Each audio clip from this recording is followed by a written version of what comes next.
इन्होंने महंगाई के नाम पर वोट मांगा था कि नहीं मांगा था? कहा कि ये हम 100 दिन में महंगाई कंट्रोल कर लेंगे, 100 दिन में। उन्होंने कहा था हवा चप्पल पहनने वाले हवाई जहाज से चलेगा, नहीं चला। होता देश को रोजगार मिलता, नौजवान खुशहाल होता, वो काम नहीं किया। जनसंख्या को बढ़ाने में मोदी जी का ही हाथ है। कहीं आप तो वो कह रहे हैं कि हम जन्म नहीं लिए हैं, बायोलॉजिकल हम नहीं है, डायरेक्ट हम ऊपर से उतर के आए हैं।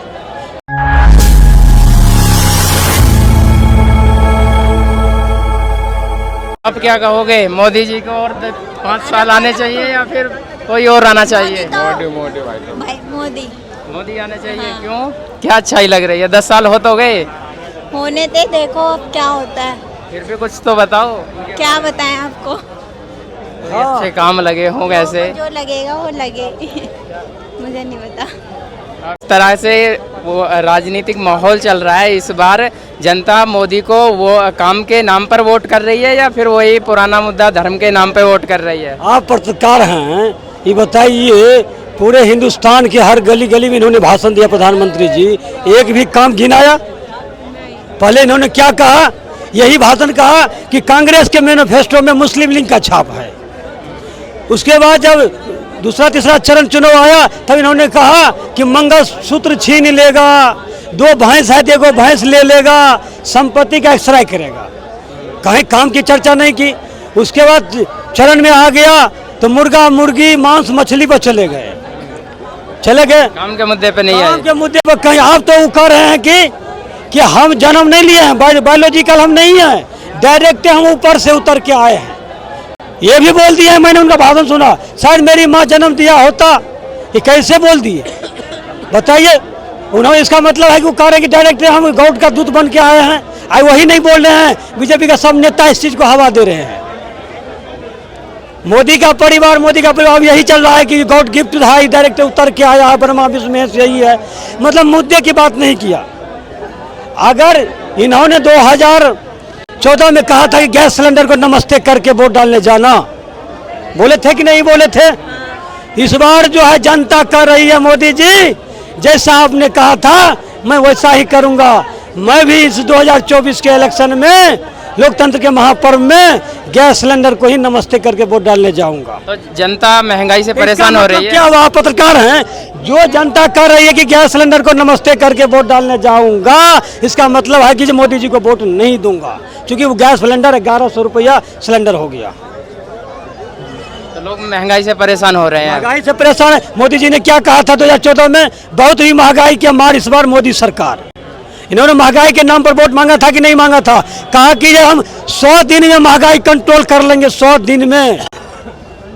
10 साल हो गया। जो मोटरसाइकिल 60,000 में आप खरीदे थे वो अभी लाख रुपया में खरीद रहे हैं। जो आप जो है छर 3500 में खरीदे थे 4000 में, वो 6500 में मिल रहा है। जो 250 का सीमेंट था 450-500 का मिल रहा है। बालू जो 1500 रुपया टेलारी मिल रहा था वो 3500 रुपया 4000 टेलारी मिल रहा है। बताइए आप।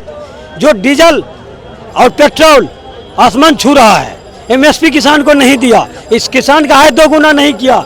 2022 तक में कहा हर गरीब के सिर के छत पर छत होगा, छत नहीं हुआ। उन्होंने कहा था हवा चप्पल पहनने वाले हवाई जहाज से चलेगा, नहीं चला।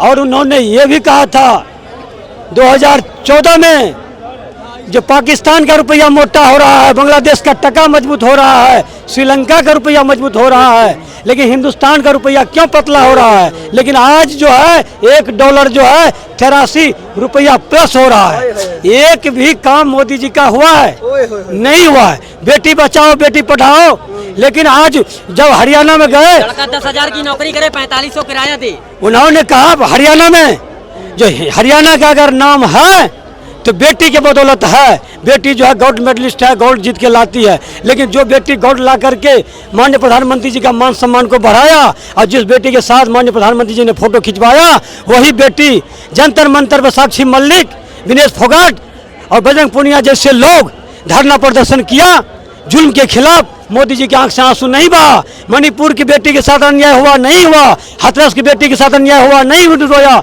लेकिन वही बनारस घाट पर मोदी जी रो रहे थे कि जो भावुक होकर के हम वोट ले लेंगे, लेकिन जनता जो 2010 में तैयार है गैस सिलेंडर नमस्ते करके ही वोट देगा।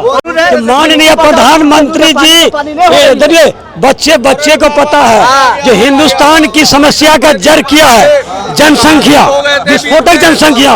तो 2014 में जब ये आए हैं तो सबसे पहले जनसंख्या नियंत्रण कानून क्यों नहीं लाया? इन सारी समस्याओं के जड़ पर इन्होंने प्रहार क्यों नहीं किया? इन्होंने इधर उधर में भटका दिए, जनता को मुद्दे से भटका दिए। जो काम करना चाहिए जिससे देश मजबूत होता, देश का अर्थव्यवस्था मजबूत होता, देश को रोजगार मिलता, नौजवान खुशहाल होता, वो काम नहीं किया। जनसंख्या को बढ़ाने में मोदी जी का ही हाथ है। भाषण दे लिया ना, अब सुनो जवाब। जनसंख्या को बढ़ाने में किसका हाथ है? मोदी जी का हाथ है। कैसे? बीच में चिल्लाए जब वही मोदी जनसंख्या नियंत्रण कानून लाने की बात करती हैं तब करते हैं विरोध हो जाता है। कौन विरोध करते हैं? जब वही मोदी जनता विरोध नहीं करती है। 700 रैलियां की है उसने, इनसे 2 रैली 2 दिन में नहीं हो रही है और तेजस्वी यादव टांग के ले गए उसको। और 700 रैली और यूट्यूबर को भी इंटरव्यू दिया। आप देख लो कि उस बंदे पे भगवान का ही हाथ होगा। ये मोदी को तब याद करेंगे जब योगी आएगा ना, तब। जैसे शीला दीक्षित को आज याद कर रहे हैं कि केजरीवाल से बढ़िया तो शीला दीक्षित थी। कल को मोदी जी अगर यहाँ जाते हैं, योगी जी आते हैं, तो मोदी जी भगवान हो जाएंगे इन्हीं विरोधियों के लिए।